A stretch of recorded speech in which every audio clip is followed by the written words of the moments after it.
Amon-Ra, growing up, football a big part of your life and always a wide receiver? Yeah, so growing up, I wasn't always a receiver, Okay. actually. I played running back my whole life until I got to high school. Till, sophomore year, I was like, maybe I should play receiver. My oldest brother was a receiver already, so I did a lot of drills with him, just, hanging out and working out. So I was a running back my whole life. I played football, basketball, soccer. I played, everything, just being a kid, having fun. Yeah. But once I got to high school, it was just football. And your dad was a professional bodybuilder, wasn't Mr. Universe, Mr. World? How much did he kind of guide you and maybe drive you as well as a young athlete, maybe looking to the future? He guided me a lot. As a kid, he was at everything with us and me and my two brothers. I mean, every sporting event, whether it was practice, games, if I had games in Vegas, basketball, soccer, 2-hour drives, he was doing it all with us, with me. And, to have him by my side, to lead me, it was, it was everything I could have ever asked for as a kid, because this ultimately was my dream, to be in the NFL, to be a professional athlete. And he did everything he could to get me here, and I listened to him, and I did everything I could to try to put myself in the best position to get here. So I'm just super thankful to have him in my life. Did you and Equanimous push each other as well when you were working, and now you both kind of made it to the NFL? Yeah, we competed in everything. In the weight room, playing basketball one-on-one, Monopoly with our dad and brothers, video games, racing. We competed in literally everything. And, I'm honestly grateful to have two older brothers, him and Osiris, because I was always the youngest, and I always had to push a little harder to try to beat them in everything that we did. And so looking back now, it's like, I'm just glad that I had, two older brothers. If I had two younger brothers, maybe I wouldn't have been as competitive, because I was, I'd be naturally stronger and older than them. But since I was the youngest, I was always trying to scratch and claw for every little thing that I can get, and they made me, I thank my parents, and I also thank my brothers also. I'm sure I know the answer in the NFL. You would hate to lose. You put too much into it on Sundays.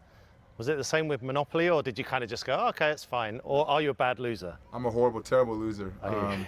Probably the worst loser, ever. But everything that we did, I had to try to win. I hated losing. If I lost, it was, let's go again. Let's do it again. So, like you said, Monopoly, those games, I don't know if you played before, sometimes they take really long. They take a while. So, you can get behind really quick in Monopoly, but like I said, everything that we were doing, it was competition, and I think that just kind of breeded that fire, that competition in between all of us. And our dad, did a great job of keeping it under control when sometimes we get too out of control, but it was always a lot of fun. Yeah, I think every family has had a Monopoly game end with the board being flipped over. Right. So your dad kind of put you on that path. Did your mum kind of give you the world vision that you have, like looking beyond America? Obviously, she's German. You're fluent in German. Did that shape you even more to become the man you are? I think so. My dad, obviously bodybuilder, everyone knows.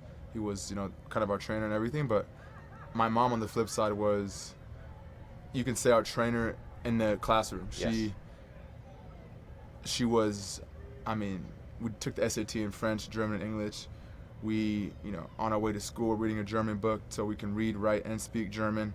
We're doing vocab words at home on Saturdays and Sundays. If we want to go out, we got to do our 10 vocab words. All type of difference, making sure we're doing our homework, right, getting good grades, obviously, taking AP classes, things like that. She was on top of all that, and obviously she's from Germany, so we would, spend summers in Germany all the time and go to different parts of Europe, Spain, England, right, France. Went to school in France, so did a bunch of traveling as a kid. And my mom and dad were kind of on the same page with that. They wanted us to see the world and travel at a young age, because when you get older, it's kind of harder when you have school and football and stuff. So they knew at a young age that was the time to do it, and it was a lot of fun. I went and saw a lot of places, saw different cultures, different languages. I think I had an amazing childhood. I thank my parents. What do you think of the growth of the NFL internationally now then? We have the games in the UK, we have games in Germany. Next year will be Spain as well coming on board. I think it's amazing. I think it's awesome. I feel like I spent, like I said, a bunch of summers in Germany. And when I was there as a kid, I felt like, no one really knew about American football. They knew it was a sport, obviously, Sure. but they didn't know the rules. They didn't know the teams. They could probably name you 3 teams and that's it. Now I went back this I've been going the last few summers to host my camp and everything, and maybe it's because I'm older, I'm more aware of things, but I can definitely tell that the sport itself is growing across the country in Germany, England, Spain, France, all across Europe, Mexico. But just being in Germany, I mean, there's kids out there that know the teams, they have jerseys, Right. they understand the rules. It's just amazing to see for me because as a kid, it was just soccer in Germany. That's all everyone did. And don't get me wrong, soccer is still the biggest sport Sure. in Europe, but football is, I feel like coming along, and I can't wait to see where it's going to be at in like 10 years. Let's talk about your career again. Being drafted in 2021, was that enjoyable after finally realizing your dream, or was it frustration that so many players at your position went before you? Did you able to capture that moment? I'm finally in the NFL, or were you immediately motivated? I think it was a little bit of both. I was obviously super. Like I said, my dream was to make it to the NFL, but once you make it, your dream should be to stay in the NFL. So once I got the call, and the Lions said that they were going to draft me, I was excited because that's always been a dream of mine, obviously. Sure. So it was a time for me to sit down and really celebrate and soak it all in. But at the same time, there was a flip side to it where it was like, I was disappointed also into how everything just went down. When I got drafted, just the whole situation. But it's a little bit of both. But at the end of the day, I'm super grateful how everything panned out. Yeah. I wouldn't want to be anywhere else but here. I think it worked out perfectly. There's certain wide receivers you like to watch when you were growing up. I watch you. This is the first time I've met you, but I watch you, and I think of Steve Smith Sr. Yeah. You're like a fighter. You're a scrapper out. I mean, you can do it all, absolutely, but you remind me of him. Thank you. Appreciate it. That's a big compliment. I love Steve Smith. That's a guy. So my receiver coach in college actually played with the Panthers, played with him. Right. So he would tell stories in college about Steve Smith, and I would watch his stuff, watch his E60. Amazing player. But I mean, guys that I liked to watch as a kid, I would say was Keenan Allen, Antonio Brown, Right. Odell Beckham Jr., Julio Jones, Devontae Adams. Those are the guys that I really like to watch. But I'm a fan of the game. So if there's a game on Sunday Night Football, Monday night, I'll turn it on and watch it. And whoever's playing, man, I'm just there to try to learn something or pick something up and just watch ball. So because sometimes players want to switch off after that. You're not like that. You want to take it all in, do you? Definitely. Yeah. What about Detroit? How good a fix is it? How good a fit is it for you, given the way Dan Campbell's now kind of come in, the city and the underdog thing? Was it a good fit for you, and especially as they're growing? Yeah, I think it was a perfect fit. Before I got here, I didn't know what to expect, but now looking back on it, I feel like this is the place for me. This is home. The blue collar city of Detroit. The fans here, I feel like they're the best fans in the NFL. They're so supportive. They've gone through so many tough years here. So I'm just excited. We're excited as a team to finally give fans something to cheer for, because we all know they're super excited for every year. But I feel like the excitement gets more and more as each year goes, and they're expecting big things out of us this year. But this team, the city, I feel like embodies what I am as a player, the kind of person I am. Dan Campbell also as a coach, just the whole culture here is I feel like it's perfect. I asked Coach as well about culture and the team of fighters. Some of you are a team of fighters who've now been very handsomely rewarded financially. Doesn't change anything for you? It's nice. Obviously, it's nice to get rewarded. But I feel like players in the whole locker room are seeing that, if you play well and you obviously perform on the field, but embody the culture that, Coach Campbell in this organization, that they value, they will reward you financially. And I think players see that, and it's even more motivating, I think, for players to play well and do good. And so I think the whole organization is doing a great job of handling everything. And I'm just, I'm thankful for them for what they've done for me and my family. Do you pride yourself on being able to do it all? When you're on the field, we see the catches in traffic, down the sideline, tiptoeing the sideline, run block. I mean, is that again, does that speak to that kind of passion? And actually, even the receivers you mentioned that you like watching, all bring a little bit of those different elements. Yeah, I think, being able to do it all it's not easy Sure. as a receiver, and I feel like I can do it. I can do it all, and I want to do it all. I want to go in there and block. I want to go, catch a screen and try to take it, the distance. I want to go catch a deep ball. I want to catch it across the middle. I want to, whatever it is, I want to do it, and I feel like I can. And, any way that I can help this team win is what I'm here for.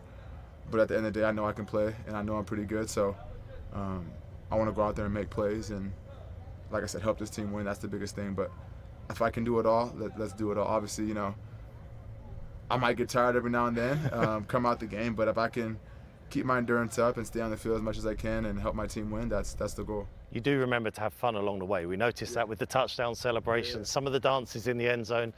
The Lambeau leap at Green Bay was a bit brave, wasn't it? I mean, you got to remember it's still a game as well. It is. I love having fun, still playing the game. So I think, there's a time and place to celebrate in this game, and I think the NFL does a great job of allowing us to do that.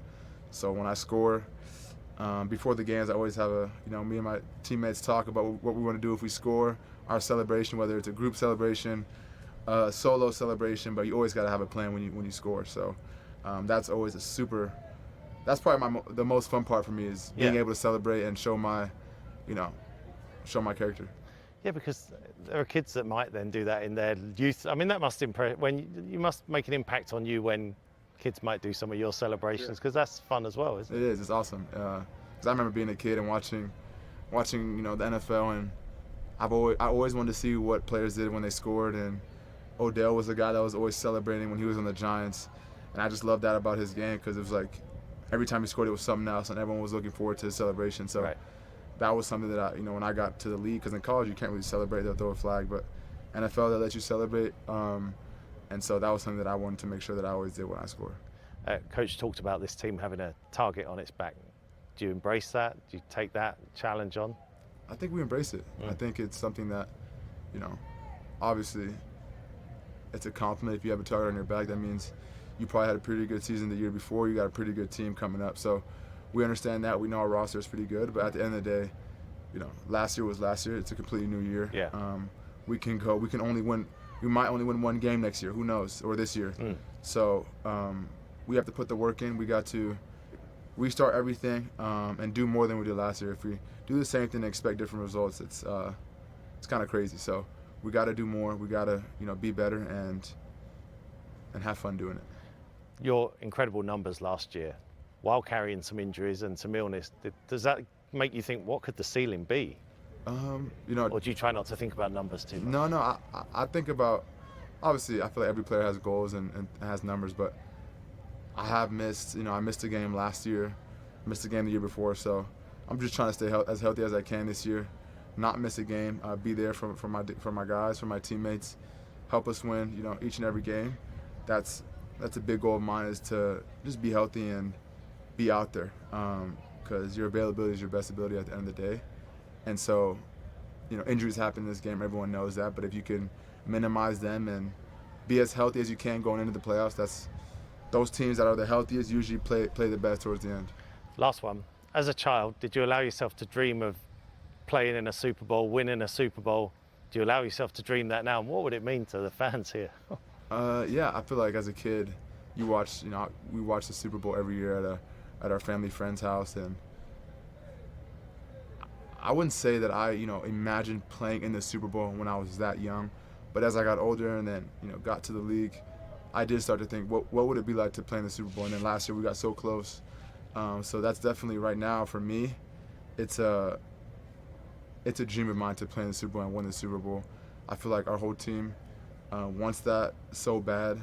We have a few guys on our team and coaches that have won a Super Bowl, and they say it's one of the best feelings in the world. So that is something as a team that we feel like we can do it. We have the guys, we have the coaches, everything that we need is in this building. We just got to go out there, put the work in each and every day during camp, during the season, take it 1 week at a time. And if we do, if we're able to make it there and win, I feel like the city, they would explode. They're exploding our first playoff game. Right. I can't imagine what it would be like if we won a Super Bowl, had a parade here. I feel like the whole city of Detroit might shut down. We wish you luck. Thank you so much. Thank you. Appreciate it. it. Yes, Thank sir. you.